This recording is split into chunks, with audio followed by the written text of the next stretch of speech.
নমস্কার দর্শক, সংবাদ আবির্ভাবের বিশেষ প্রতিবেদনে আপনাদের সকলকে স্বাগত।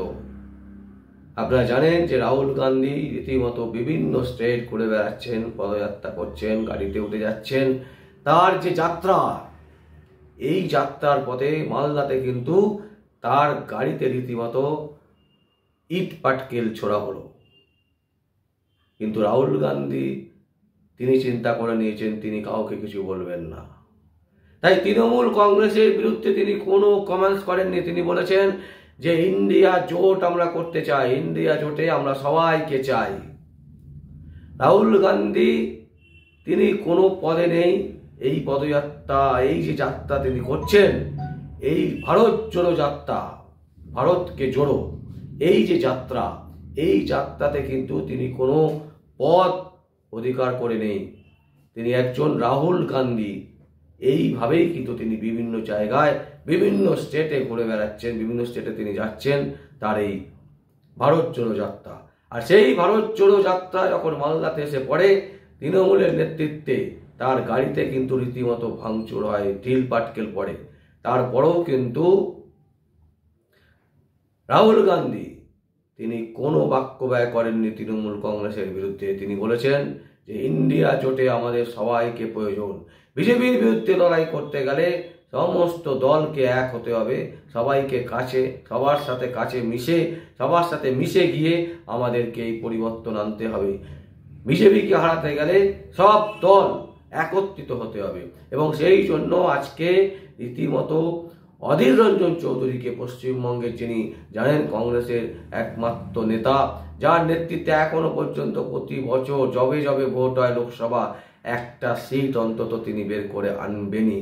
এই রকম যার বলিষ্ঠ নেতা, সেই নেতা অধীর রঞ্জন চৌধুরীকে কিন্তু রাহুল গান্ধী রীতিমতো বারণ করে দিয়েছেন। বলেছেন মমতা ব্যানার্জির বিরুদ্ধে কিন্তু কোনো বাক্য ব্যয় করা যাবে না। আমাদের প্রশ্ন হচ্ছে, রাহুল গান্ধী বিজেপিকে আটকাতে চাইছেন, খুব ভালো, তাতে আমাদের কোনো অসুবিধে নেই। বিরোধী দল হিসাবে বিজেপিকে আটকাতে চাইবে, এটা স্বাভাবিক ব্যাপার। কিন্তু তার জন্য একটা সরকার, দুর্নীতিগ্রস্ত সরকার, যে সরকারের আমলে সব থেকে বেশি দুর্নীতি হয়েছে পশ্চিমবঙ্গে, যে সরকারের আমলে পশ্চিমবঙ্গের মান সম্মান মর্যাদা মাটির নিচে চলে গেছে, যে সরকারের আমলে পশ্চিমবঙ্গের অবস্থা একেবারে ক্ষয়িষ্ণু, সেই সরকারের প্রধানকে এত কিসের আহ্বান জানাতে হবে? বিজেপিকে আটকাতে গেলে তাকে কিসের জন্য প্রয়োজন? তার মানে কি? তার মানে আমি যে আন্দোলন করছি বিজেপির বিরুদ্ধে, আমি বলছি যে দুর্নীতির বিরুদ্ধে আমরা আন্দোলন করছি, কিন্তু আরেকজনকে সাপোর্ট করছি। কাকে সাপোর্ট করছি? তিনিও দুর্নীতিতে আক্রান্ত, প্রমাণিত। একের পর এক সিবিআই ইডির যে তথ্য প্রমাণ এসছে, প্রমাণিত। একের পর এক নেতা নেত্রীরা জেলে যাচ্ছেন, সারা ভারতবর্ষের মিডিয়া দেখাচ্ছে। রাহুল গান্ধী সেটা দেখতে পাচ্ছেন না? এটা তো হতে পারে না। তিনি সব জানেন, তারপরেও মাননীয় মুখ্যমন্ত্রী মমতা ব্যানার্জিকে চটাতে চাইছেন না, কারণ বিজেপিকে হারাতে হবে। এই কোন রাজনীতি? যা আমি একটা দুর্নীতিগ্রস্ত দলকে সরাবার জন্য আর একটা দুর্নীতিগ্রস্ত দলের হাত ধরব? কেন আমি নিজে এই আন্দোলনকে তীব্র থেকে তীব্রতর করতে পারবো না? কেন আমি নিজে এই আন্দোলন করে বিজেপিকে হারাতে পারবো না? এই প্রশ্নচিহ্ন কিন্তু বাংলার সাধারণ মানুষের মুখে মুখে।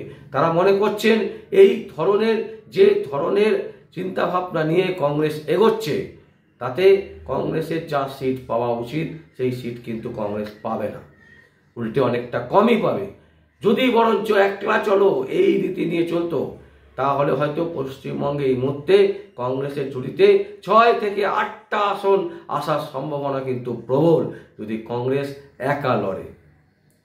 মানে তৃণমূলকে সাথে না নিয়ে যদি কংগ্রেস লড়াই করে, তাহলে কিন্তু 6 থেকে 8টা আসন কংগ্রেস এই মুহূর্তে কিন্তু পেতে পারে পশ্চিমবঙ্গ থেকে। কিন্তু আমরা জানি না তারা কি অঙ্ক নিয়ে চলছেন, তারা কোন পলিটিক্স নিয়ে চলছেন। একটা দুর্নীতিগ্রস্ত সরকারকে তাড়াবার জন্য আর একটা দুর্নীতিগ্রস্ত রাজ্য সরকারকে হাতে নিতে হবে, তাকে তোষমত করতে হবে, তার নেতৃত্বে চলতে হবে। এ কোন ধরনের রাজনীতি? এখানেই কিন্তু সব থেকে বড় প্রশ্ন পশ্চিমবঙ্গের মানুষের। আর এই যাত্রা হয়তো আরও হিট হতো, কিন্তু তাতেও কিন্তু বাস সাজছে এই বিভিন্ন রকমের দুর্নীতিগ্রস্ত স্টেটে তাদের সহযোগিতা চাইবার জন্য। দর্শক, আমাদের আর কিছু বলার নেই। আপনাদের যদি কিছু বলার থাকে আপনারা অবশ্যই আমাদের কমেন্ট বক্সে কমেন্ট করবেন। আর দেখতে থাকুন পরবর্তী সংবাদ আবির্ভাবে।